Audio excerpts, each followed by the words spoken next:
Welcome to the Valiant podcast. My name is David. My name is Jonathan. Today we are going to be going through the story of Joseph, part 2, Genesis 39, starting in verse 1, where we're going to read about Joseph's time in Egypt and his interaction with Potiphar. I'm really excited about it. Before we get started, thank you so much for being a part of what we do, listening, watching, whatever platform you're on. Really appreciate it. Jonathan, you said something pretty great about your preparations for this podcast today. Mm-hmm.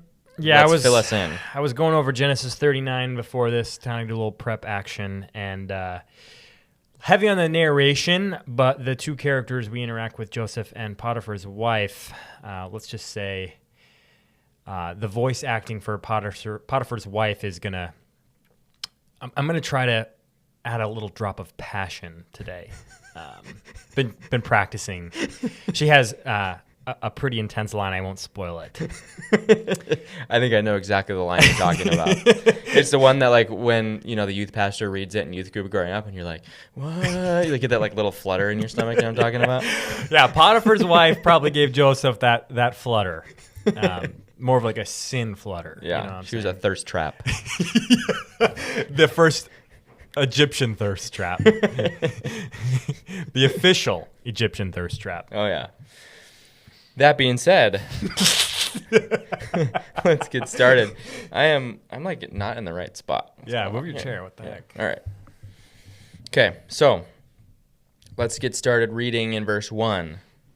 It says, "Now Joseph had been taken down to Egypt, and Potiphar, an officer of Pharaoh, captain of the guard, an Egyptian, bought him from the Ishmaelites who had taken him down there. The Lord was with Joseph, and he was a successful man, and he was in the house of his master, the Egyptian. And his master saw that the Lord was with him, and that the Lord made all he did to prosper in his hand. So Joseph found favor in his sight and served him. Then he made him overseer of his house, and all that he had he put under his authority. So it was from the time that he had made him overseer of his house and all that he had, that the Lord blessed the Egyptian's house for Joseph's sake, and the blessing of the Lord was on all that he had in the house and in the field. Thus he left all that he had in Joseph's hand, and he did not know what he had, except for the bread which he ate. Now Joseph was handsome in form and appearance." Oh. That's important for the next part. "And it came to pass after these things that his master's wife cast longing eyes on Joseph, and she said, 'Lie with me.'" or it was probably more like, well, no. That she says it again later. So yeah, you get a second chance. Yeah, that was the first one. All right. But he refused and said to his master's wife, "Look, my master does not know what is with me in the house, and he has committed all that he has to my hand. There is no one greater in this house than I, nor has he kept back anything from me but you, because you are his wife. How then can I do this great wickedness and sin against God?" So it was as she spoke to Joseph day by day that he did not heed her, to lie with her or to be with her.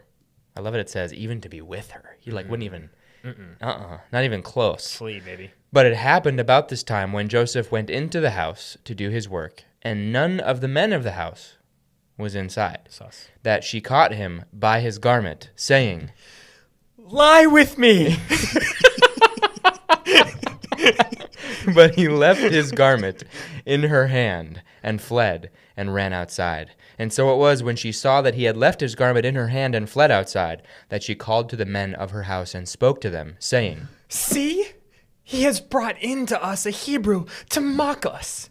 He came in to me to lie with me and cried out with a loud voice." I cried out with a loud I cried out with a loud voice. "And it happened when he heard that I lifted my voice and cried out, that he left his garment with me and fled and went outside." So she kept his garment with her until his master came home. Then she spoke to him with words like these, saying, "The Hebrew servant whom you brought to us came into me to mock me. So it happened, as I lifted my voice and cried out, that he left his garment with me and fled outside." So it was when his master heard the words which his wife spoke to him, saying, This is the wife? Yeah. Your servant did to me after this manner. That his anger was aroused. Then Joseph's master took him and put him into the prison, a place where the king's prisoners were confined, and he was there in the prison. But the Lord was with Joseph, and showed him mercy, and he gave him favor in the sight of the keeper of the prison. And the keeper of the prison committed to Joseph's hand all the prisoners who were in the prison. Whatever they did there, it was his doing. The keeper of the prison did not look into anything that was under Joseph's authority, because the Lord was with him, and whatever he did, the Lord made it prosper. Baller. Wow. Come on. Come on, dude. Don't. I mean, shoot, if you know Potiphar's wife, do not give me her number, whatever you do. I'm trying to stay far away. I didn't really come out right. I meant like... It's okay. Just careful with the next words you say. No, I just mean like, dude, talk about thirst trap, you know? Mm-hmm. When I first knew this story, like heard of this story when I was remembering it, I thought like Potiphar's wife was like, lie with me. And he was like, nah, fam. And then she was like, you know, let me wreck you. But she like kept persisting for days. Mm-hmm. And then she gets frustrated and then takes it out on him. Like, Mm-hmm. gosh, Joseph, baller for not caving under pressure. Mm-hmm. Seriously. Mm-hmm. What do you think about this so far?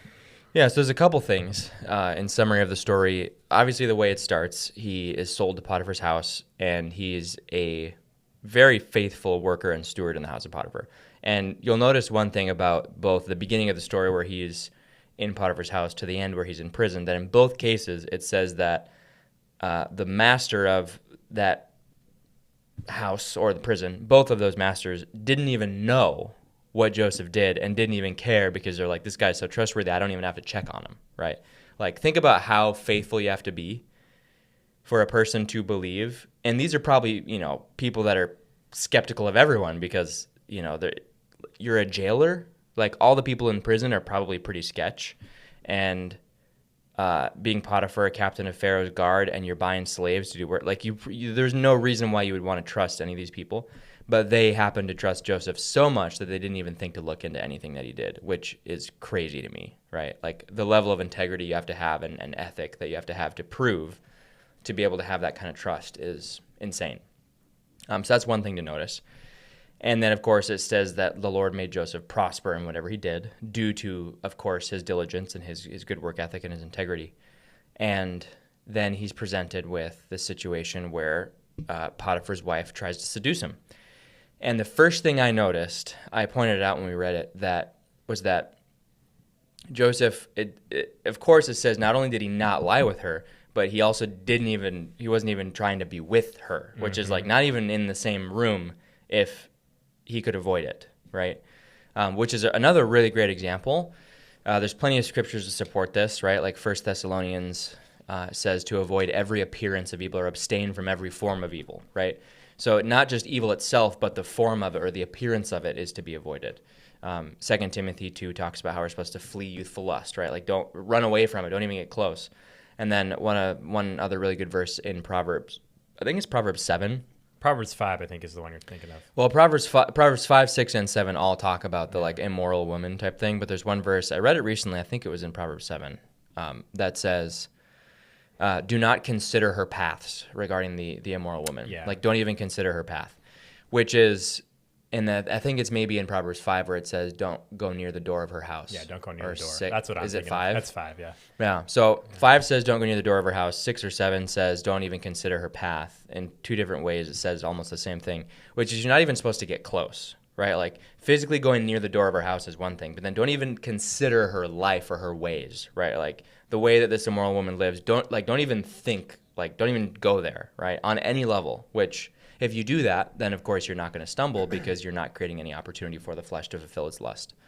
And so I just take that as an excellent lesson for not only repenting from something like sexual sin or lust, for example, but repenting from any form of sin, which is that if you're going to succeed against it, you can't give it even a moment or a smidge of a foothold in your life. It has to be nipped in the bud, as they say, quickly and urgently, and that's the only way you're going to succeed.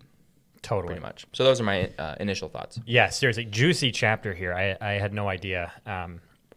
First of all, the beginning of the story with Joseph and his trustworthiness. Can we go to the first few verses, because the wording of it was interesting. So next verse says, the Lord was with Joseph, right? Okay, so next verse. And then it says, the master saw that the Lord was with him. So this is something I wanted to ask you about. Is he saying, like, is what being communicated here that the dude literally saw the Lord on Joseph, or he's just saying Joseph was like super trustworthy? Well, my initial thought would be, and of course there could be a deeper meaning to this, but the Lord being with Joseph had this result of him being a successful and prosperous person in whatever he set his hand to, and Potiphar saw that. He saw the success and prosperity of whatever he set his hand to, which is, most people would say like, oh, he's really lucky. Like this guy just, everything he touches turns to gold type thing. Yeah. So Potiphar is seeing that, and the scripture interprets it as he's seeing that the Lord was with Joseph. Potiphar probably didn't believe in the God of Israel, but he saw the effects of that. Right. And I think there's a lot of people that are seeing the effects of the presence and favor of God without necessarily having to believe in God, but they see the effects of it, just like we see the effects of the wind, even though we don't see the wind. And that helps to, over time, eventually, it helps a person come to belief in God. But yeah, that would be my initial thoughts on it. Yeah, that brings up kind of my second question, which was like, you said, everyone sees that he's really lucky or whatever. Everything he touches turns to gold. What I'm wondering is, I agree with you completely that, yes, Joseph was probably super trustworthy and hardworking, and just like in the movie, like he's like scrubbing the floor really good or whatever. He's like, he sees his brothers. You missed a spot. Potiphar comes up. You did all this floor by yourself? We don't even have to do the podcast. We could just reenact the whole movie. Why do we even read the scripture? We could just play the scene. So I bring that up to say, okay, the scripture doesn't directly say he works really hard and he scrubs the floor really well. Right. It says the Lord was with him. Now, a person might read that and think, oh, well, Joseph was just like chosen to be special, so everyone just trusted him. Mm-hmm. Why do you assume, rather, or why is it known, communicated, that he was a hard worker, and like everyone trusted him? Yeah. Well, it's obvious that they trusted him. It says they did, that they didn't look into anything that was in their houses because they trusted Joseph's charge of it. And so it's implied in different words that they trusted him. The part that isn't obvious is like the hardworking part, because like it never says he was hardworking, but what it does say is that he was successful. And the only way biblically you can come to the conclusion that somebody becomes successful through a certain means is through diligence. Because like there's so many proverbs about it. Like, for example, the plans of the diligent lead to plenty. And many other verses that ultimately infer that when a person is diligent and hardworking, it leads to success and plenty and prosperity, right? So biblically, if you do it God's way, you can't even get to the kind of success that Joseph proved without having diligence in your life. So assuming it happened that way, then the Lord being with Joseph was the Lord being with him to sort of give him the grace to be really hardworking, even though he was a slave and was being paid nothing for it, right? Other than the food to keep him alive. Yeah. Which is, like, talk about lack of motivation, to own nothing. I mean, especially if you were a bondservant or a slave in this time of the world, other than having food and clothing so that you could live, you owned nothing. There was nothing to your name. You owned no property. You had no family that belonged to you. And, in some cases with slavery, certain forms of slaves, that if you had kids or like a wife when you became a slave, not every nation did this, but the ones that did, if you had kids while you were a slave, the kids weren't even yours. So like they could take your kids away, they could take your wife away, and like it wouldn't matter, because the way that they treated you typically was like you own nothing, and so it'd be very difficult to be motivated to be diligent in that kind of scenario. And so the Lord, of course, had to be with Joseph to even give him the power and the grace to do that period, which is pretty remarkable. Yeah. So I'm wondering, how could somebody, in this day and age, be more like Joseph? Now, obviously, diligent and being set apart, like a Christian. But is there? I mean, it's probably a whole nother conversation. But is there any, characteristics in addition to diligent that you would place on Joseph that we could apply to our life? Yeah, the part about them trusting him so that they didn't even have to look into what he did is directly connected to verse in Colossians 3 that says, whatever you do it heartily as unto the Lord, not to men. And then there's another one in, I believe it's Ephesians 6. It's either 1 Timothy 6 or Ephesians 6 that says to serve your bondservants, serve your masters, which is literally what Joseph was. He was a slave or a servant to a master. It says to serve as to the Lord, not with eye service as men pleasers, but as bondservants of God. So the idea, and Joseph, of course, embodied this, is that Joseph viewed himself as a servant of God, and knowing that God is always watching him, that sense of godly fear made him work hard and uphold his integrity behind closed doors when no one was looking, and he wasn't only trying to perform when people were watching.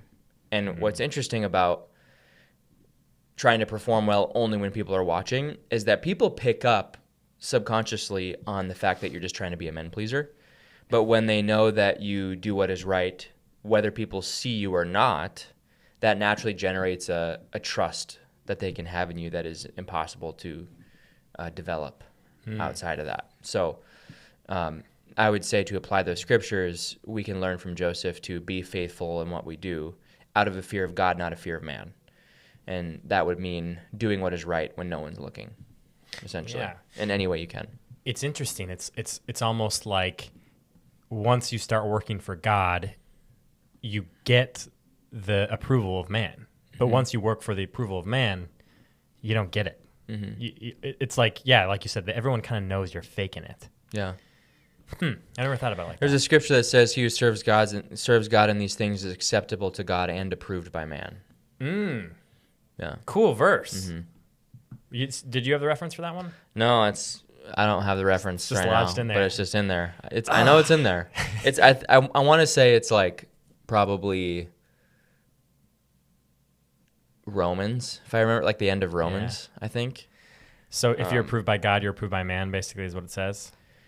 It's when you serve God in Christ-like character, number one, you're acceptable to God, which is the most important part. But number two, people are going to, at least as much as possible, approve of you as well. There's going to be certain ways in which people don't approve of you. That's like persecution and stuff. Yeah. But the most peace that you can have with people, you will have if you're Christ-like in your character. Yeah, it's a good way to look at it is if you don't have peace with man, you're probably not being Christ-like. Like if it's not persecution, right? Yeah. There's another verse. This is, I think, Proverbs 16:7 that says, when a man's ways please the Lord, he makes even his enemies to be at peace with him. So you, outside of persecution, right, when people would normally be an enemy of you, not for the sake of your faith, but just an enemy of you because they just don't like you for no reason, right? They can be made at peace with you because your actions please God.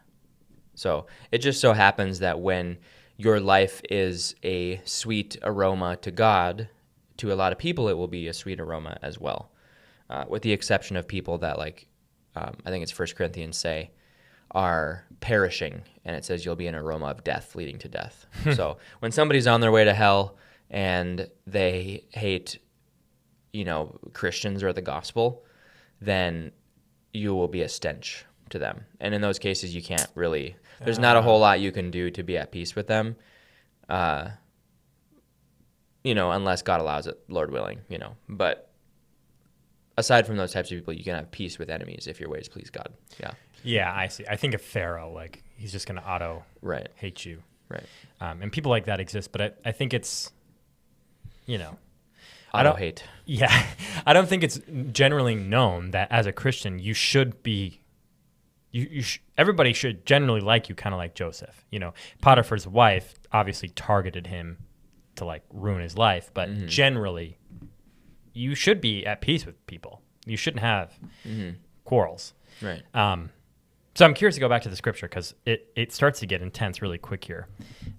Did you have any more to say about that? I think not so far. Okay, No, because it starts to get intense pretty quick. Yeah. Okay, found favor. Yeah, talked about that. Yeah, left everything in his hand. Oh, okay, so your boy was handsome in form and appearance. Does that mean like he moved handsomely? You know? What is that? It is a common phrasing in Genesis, especially. It says the same thing about Rachel, Jacob and Rachel, the story earlier in Genesis, where it says that Leah's eyes were delicate, but Rachel was beautiful in form and appearance. Oh, so in general, it's just like saying beautiful or handsome. If you wanted to speculate further, you could say that like he had a good face and a good body. That's probably what it means, because it's like there's like your form, right? And then there's your appearance, which is just like when people look at you, you know. So it's probably just saying like he was in shape and he was good looking, you know. It's probably what it means. I now have another compliment for in my repertoire for my wife. Hannah, you're looking good in form and appearance today, baby. I'll have to use that too. You let me know if it works. Yeah. It'll work. It's biblical, so it'll definitely work. That's true. Everything that's biblical will work.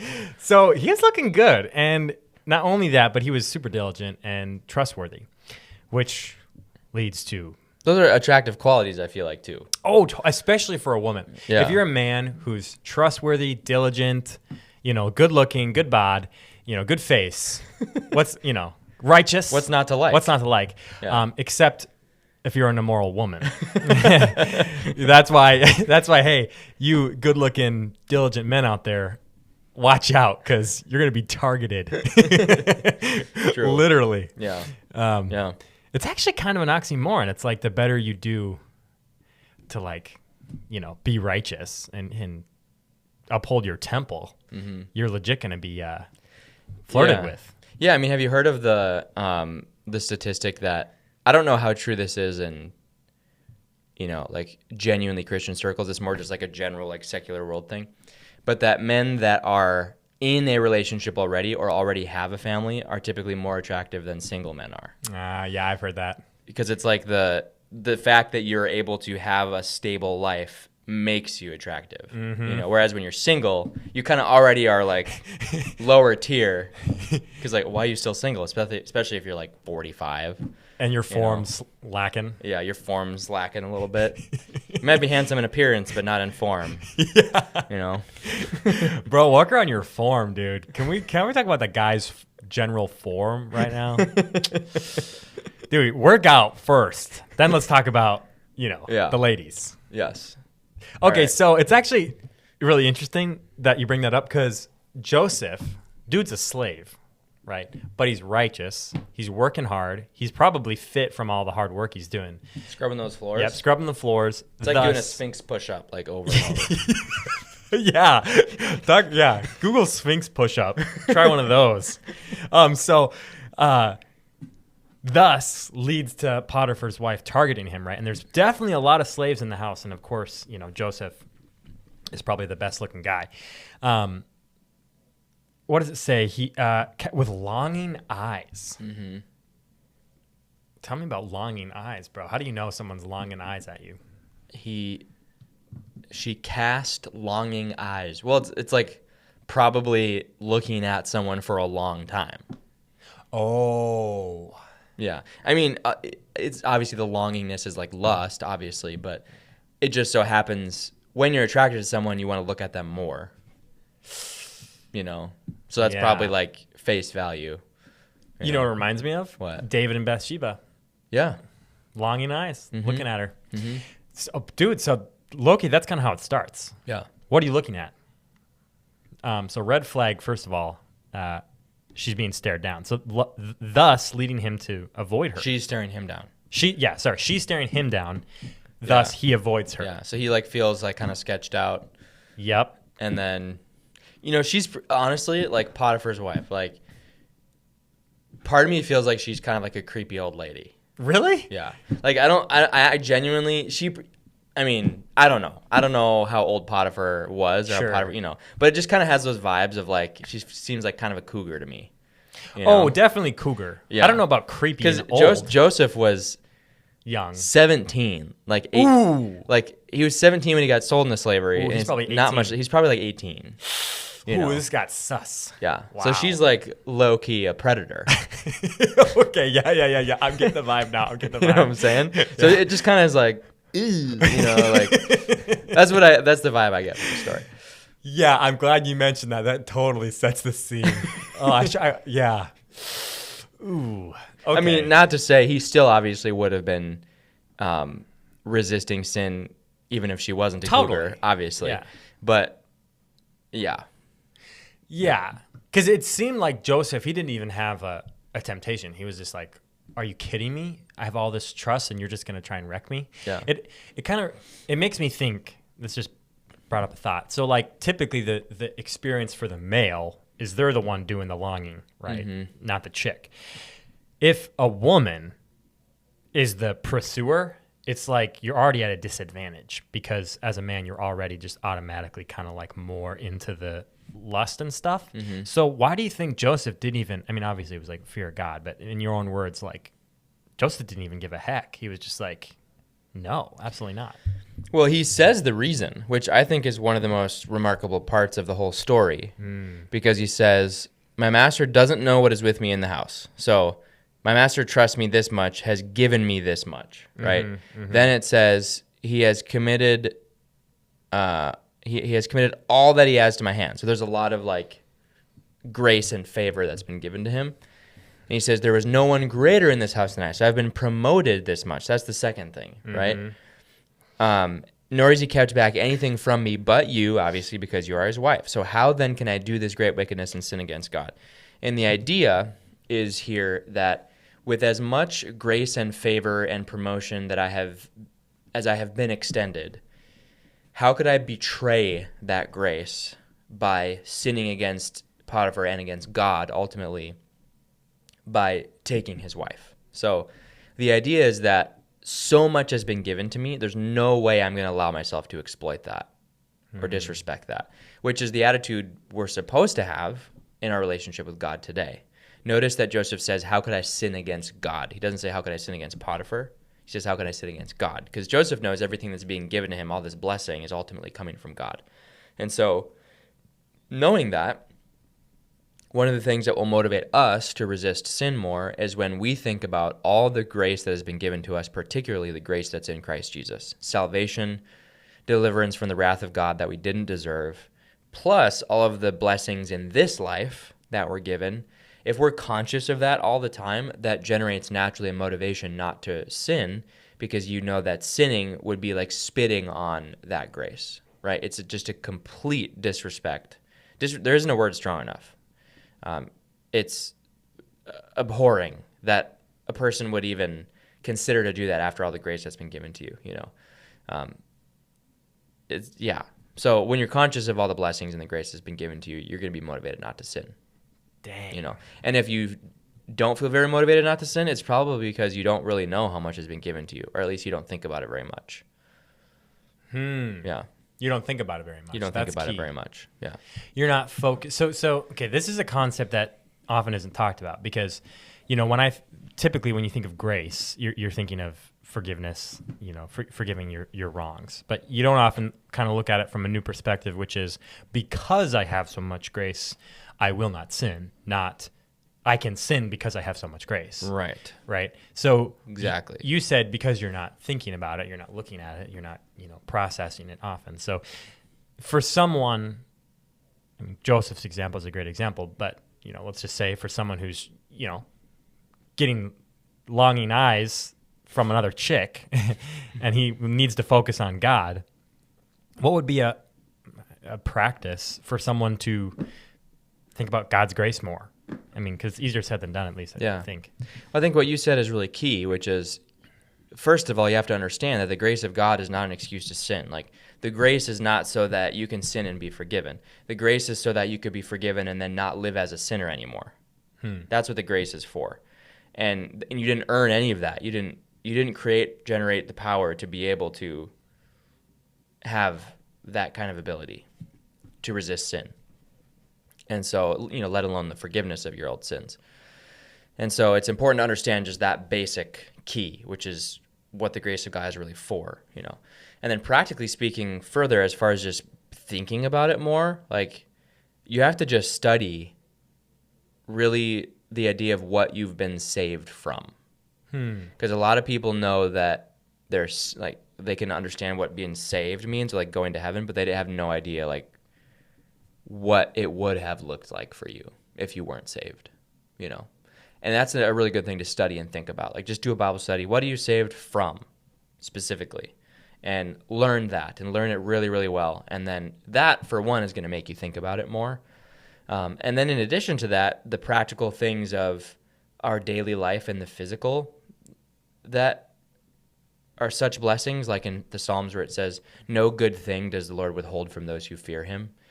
And like literally no good thing, nothing good God is withholding from you, whether it's in the physical or the spiritual. And so when you realize that and you think about that, it makes you be more conscious of, because of gratitude, all the blessings that you've been given.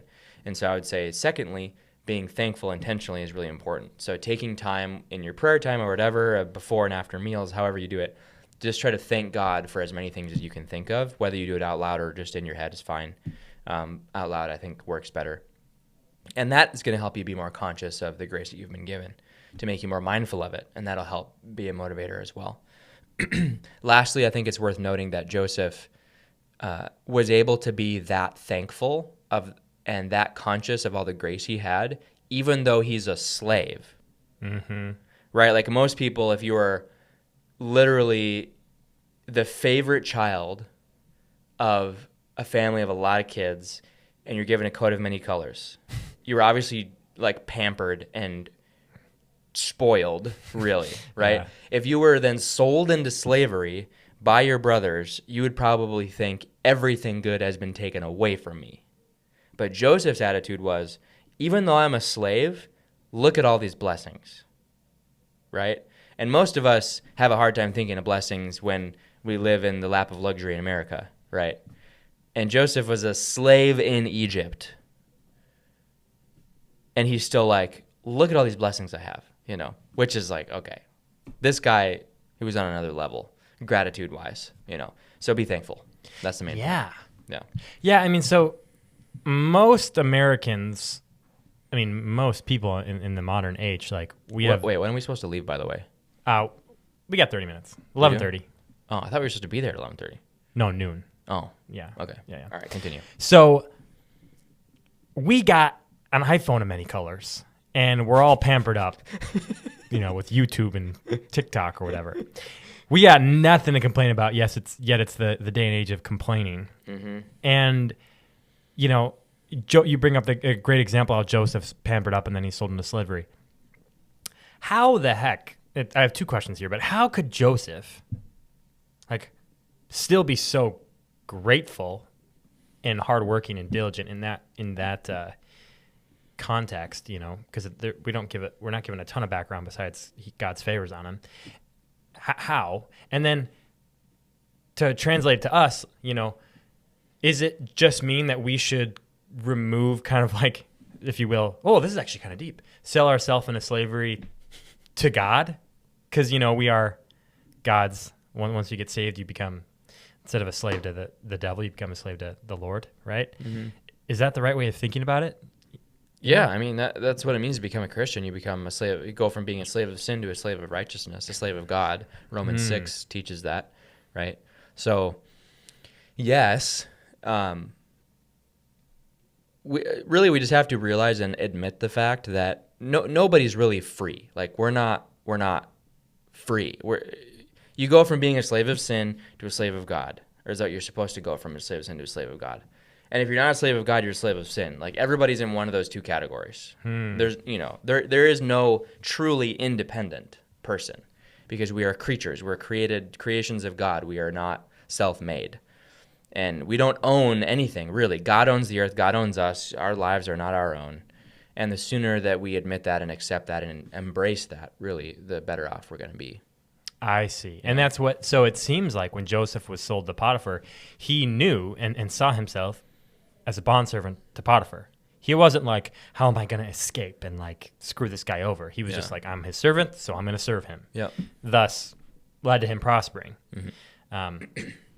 Which, shoot, that seems like a really hard attitude to have. Yeah, it's like what do you call that when you just are able to accept where you're at in life, like accepting your lot in life, you know, being content with where you are and what you have currently, you know, is a really important quality that obviously Joseph had. Yeah. Okay, that's cool. So to be more like Joseph, be content with what you have. Okay, so go back to the story here because we're about to get juicy. So it was, wait, go back one verse. So his response, right? So how could I do this wickedness and sin against God? There's sick cross-reference, isn't it? Psalm 41 where David says, I've sinned against you and you alone, O God, after he sinned with Bathsheba. Psalm 51 51, you're talking about? 51. Yeah. I don't know. I feel like there's a point there about like how when you're sinning against someone, you know, like obviously if he cheated with Potiphar's wife, it seems like he'd be screwing over Potiphar, but in the end, it's not Potiphar, it's God. It's God. Which I think is a really unique, just interesting way to think about it. Yeah, we talked about that with the David and Bathsheba story, how it was a sin against God ultimately. Any sin is ultimately a sin against God. Mm-hmm. Yeah. Which I guess that's just an important way to think about it. Yeah. I mean, that's why we don't want to, like, I talked about this before, but the things that you would normally justify from the perspective that you don't think it's going to hurt anyone become still sinful in your mind if you realize that you're hurting God still. Even if no person is hurt, it still hurts God. And that's going to give you more motivation not to sin in cases where it's maybe easier to justify something. When you say hurt God, you kind of mean like grieve God, right? Yeah. Yeah. It's to betray his loyalty to you. You know? His like loyalty cheating, to you? Yeah, it's like cheating on God. I see. Yeah. Which is very grieving, obviously, to anyone, let alone God, you know? Yeah. That's a good way to think about it. Yeah. Okay, and what's the next verse say? So it was as she spoke to Joseph day by day. So he did it day by day, not lie with her or be with her. So you already mentioned it, but do you have anything more to say? Three things. He did not heed her Heed didn't lie with her or be with her. What does heed her? Listen to her. Oh. He's like ignoring her. Like, nah. Yeah. Nah. He's like don't even give me a sentence. Yeah. How do we do that? As a man. You just do it. Well, what does that mean? Well, you just do it or you don't do it. Well, how do you just like do it? You just like don't. I don't know. Like how else do you say it? Don't listen. Don't be. Don't lie. Don't be. Don't listen. Don't lie. Heed lie be. Don't heed lie be. I don't heed lie be. With you. Sorry, baby. I don't heed lie be with you. All right, I'll try that one out. The next time Potiphar's wife hits me up. So maybe a better way to say it is, in order to avoid the immoral woman, don't listen to anything about that. So we're talking music, media, people. Yeah, anything. Anything that's like sexual in nature. Don't even listen. So don't put it in your ears. Yeah. Don't put it in your eyes. Put it in your eyes. Don't put it in your presence. Don't even put it in your house. Don't put it in your life. Dang. So that's kind of when Solomon's talking, don't go near her door. He's saying, don't have no access points. Yeah, don't have anything related to this in your life. But it's interesting that he was still under her in that, like, he was under her authority in her house. So he kind of like had to be, but he still avoided it, you know? Because that's kind of how it is right now. At least, obviously, you can't just never be around an immoral woman, but that doesn't mean you can't listen. Right. Not listen to her. Well, we have the easiest access of any time in history to anything immoral through technology of phones, computers, whatever. And so it makes the avoiding of such content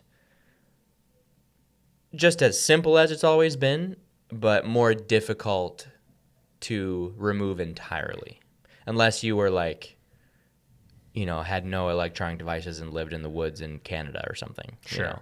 Like that would actually be the only way to be completely removed from it, but we're not about to do that.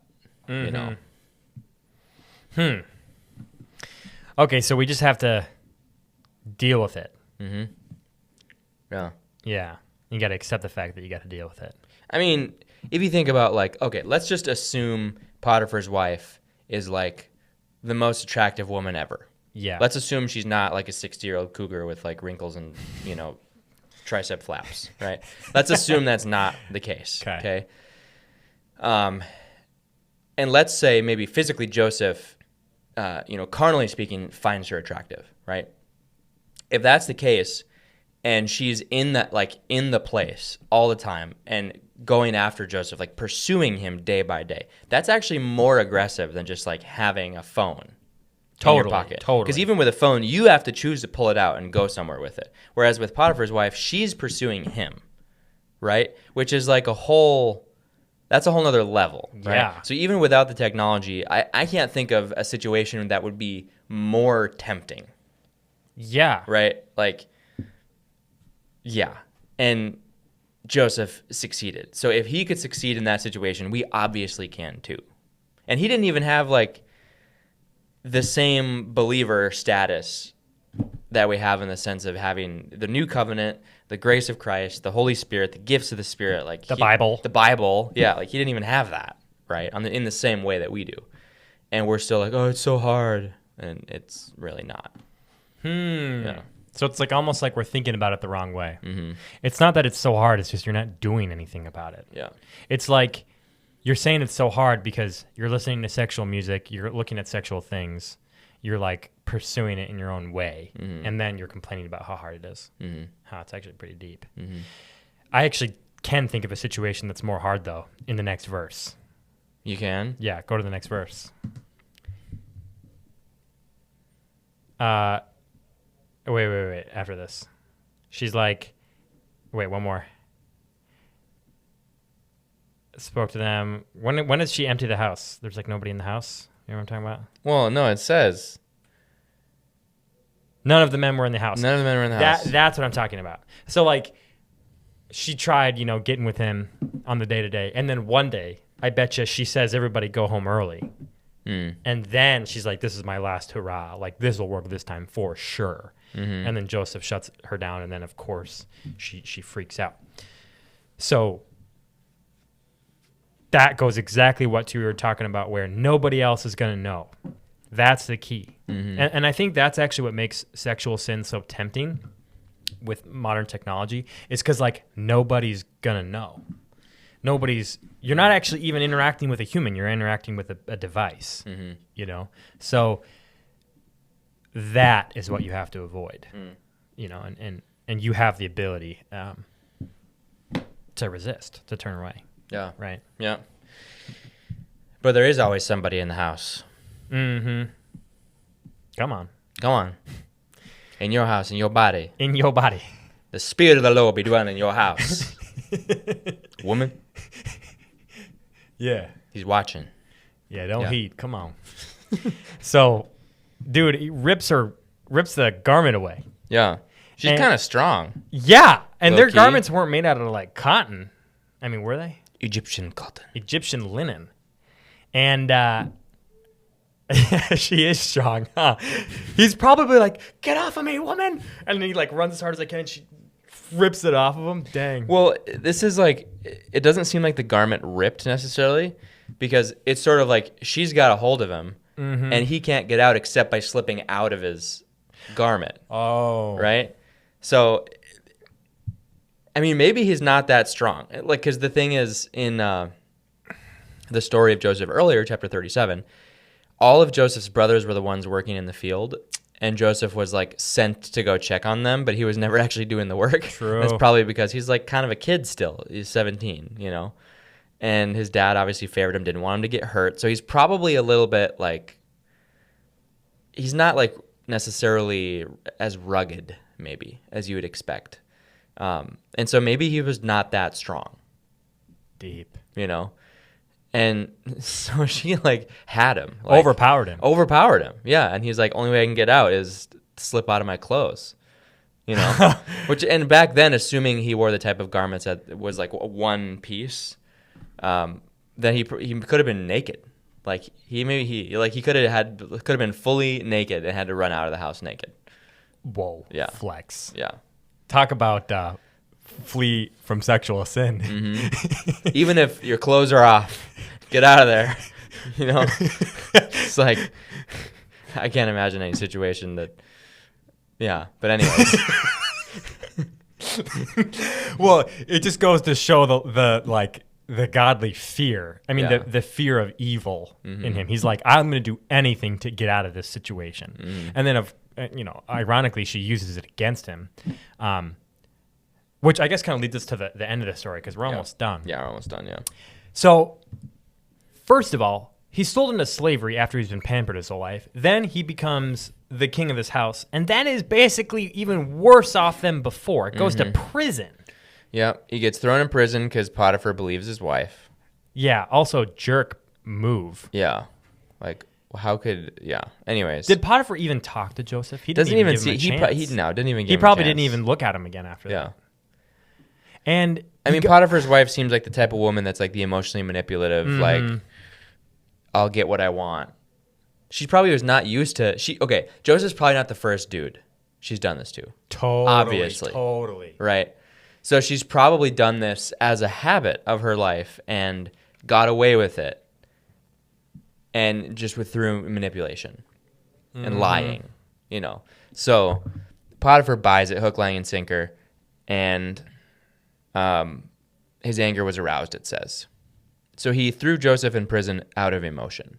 Right. Dang. If he had probably stopped to think about it, he maybe would have made a different decision. Or even talked to him. Yeah. Exactly. But if after he had thrown him in prison, if he had reconsidered it, that would have been too humbling for him, right? Like he probably wasn't willing for his ego's sake to do that, you know. So Joseph gets put in prison. And then just in the next 3 verses, the Lord is still with him, showed him mercy, gave him favor in the sight of the keeper of the prison. Just like before, everything's committed to Joseph's hand, including all the prisoners, whatever they did. It was his doing. Yeah, and the Lord made everything he did to prosper. Yeah. Yeah, so how, I mean, I guess I already asked this, but it's just like, dang, I don't understand, dude. How does Joseph stay?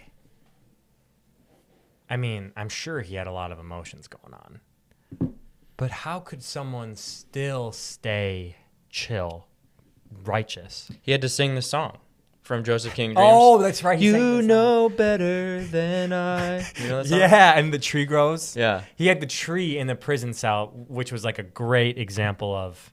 Yeah, it was the pomegranate tree. Mm-hmm. That's how he did it. It's weird how they don't, it's weird how they discerned that. The movie discerned that there was a pomegranate tree, through reading through the lines. That song is good, bro. Have you listened to that song? Not recently. I feel listen to that whenever I feel emotional. We have time for you to sing the whole one. I don't know the whole song. I just know that. Oh. If I started the song, I could probably lyrics would probably come back to me. Yeah. Yeah. But our phone's off, and it would be too much. A little of a hassle. shy. I mean, we can maybe duet it after this on the car ride. Yeah. So, the song. You know better than I. I forget the name of the artist. You listen to that song, you're like, I know exactly how Joseph succeeded. Okay, so next time we're thrown into prison, we just put on the song. Yeah. Okay. What's the song about? Okay. No, so obviously we're saying this jokingly, but what the meaning of the song is what I'm getting at, right? If you know the song. I just assumed you knew the song. Obviously you don't. It's been a while. Good movie. But anyways, in the song is the title, the chorus, You Know Better Than I, is basically this idea that Joseph, there's a lyric in there that says, I think it says something like, I thought I did what was right, or I did my best to do what was right, and then still all these terrible things happen. And the only thing he could fall back on was, God knows better than I do. Whatever's happening, it's got to be for a reason. And so I'm just going to wait it out, be patient, is essentially what the song's about. And it's a Job situation, right? Like Job did nothing wrong, just like Joseph did nothing wrong, and still all these terrible things happened. And that will happen sometimes, and it's designed to test our faith, right? Because there's tests of your integrity, which is, are you going to sin or not? And then there's tests of your faith, which is, are you going to still trust God when then your integrity is betrayed by evil and you suffer anyway? Because that's really when your faith is tested. When you do everything right and things go bad, that's when you're really going to be tempted to question God's faithfulness towards you, right? But when things are going well and like you're in sin, it's a different mindset, because you're like, God's still good to me even though like I'm doing what's wrong. Like, oh, God's grace is so amazing. That's one thing. That's kind of like, suboptimal like Christian experience, right? But then when you do literally everything right and your life is now worse than it was before, you'd be like, what the heck? Like, when I was a sinner, life was better, And that's because the enemy is going to persecute you more when he can't. When the enemy can't get you to sin, it starts to get physical. And that's when you realize you have to derive your trust or your sense of security from purely your faith in God, because there's nothing else that you can lean on for comfort, because you don't sin. Like you don't indulge the flesh anymore to feel comforted. So it's just purely faith in God. That's the only thing that gets you through, which is that has to get tested for you to be strengthened in it. Yeah. Yeah. This concept I could talk about for like the next 30 minutes, but I just really wanted to break down what you said. How much time have we been going? 5 minutes. We have 5 minutes. Okay, yeah. So I'll just talk about my experience because, and I'll keep it brief, because most of us aren't in the Joseph Job situation. Very, very few people are in that situation as a Christian, especially as a Christian, because it's already super low, the amount of people actually that are genuine Christians. Talk about the people who aren't even in sin. So the devil has to use physical stuff to get them to sin. So my experience is kind of like what you said. I'm in sin. My life kind of sucks a little bit. And then it's like, okay, I'm righteous. I'm not in sin. My life is starting to get better. Then I'm like tempted to sin a little bit, but my life is still decent. And then I humble myself, go back to God, and then that cycle kind of continues. Well, through repentance, I'm growing, right, stronger. How? I mean, obviously, you just have to grow to a point where you don't sin anymore, willingly sinning. Like when Potiphar's wife comes up to you, you never even look at her, let alone get near her. But before that, yeah, I guess it's a whole nother conversation. But how can you know? Well, I guess I'm kind of answering my own question, but I'm just thinking from this perspective from the viewer who might be in sin, knowingly in sin and convicted about it, but their life is fine, right? What's like the teaser to get them to, not sin and still have a good life? Because it's kind of discouraging for me to be like, well, I could sin and have a decent life, or I could not sin and have a sucky life. Get thrown into prison. Okay, well, a life that has more intense hardships does not mean it's more sucky. Okay. Right? Also, because the more obedient to God you are, the more fruit of the Spirit is intensified. So your love, joy, peace, kindness, like everything internally, how you feel, can be constant. Like Paul said, we are exceedingly joyful in all our tribulations. And I think it's like 1st or 2nd Thessalonians or 2nd Corinthians, I think he says that. So he's saying in all of our tribulations, we can still be exceedingly joyful. So circumstantially, life might suck, but you can still have a lot of joy, right? I see. So it doesn't have to feel as sucky, even though circumstantially it is. And that's an important disclaimer, Otherwise, yeah, I could totally understand how a person could be like, well, like, why the heck would I even obey? But still, even if it did only get worse, yeah, it's still worth it, because it's a very worthy trade-off to have a harder life here and then eternal life, rather than an easier life here and then an eternity of hellfire. Totally. Right? So like it really shouldn't matter. The problem is the lack of eternal mindedness, right? People aren't thinking about eternity. Yes. Exactly. I mean, obviously, glorifying God is totally worth it. Yes. But from a lowly, stupid human perspective, it's really hard to just understand I'm trading suffering now for eternity of, God's glory. but everything I do hurts physically, but it's pleasing God. It's really hard to understand that, but I think the key is not to look at the outside.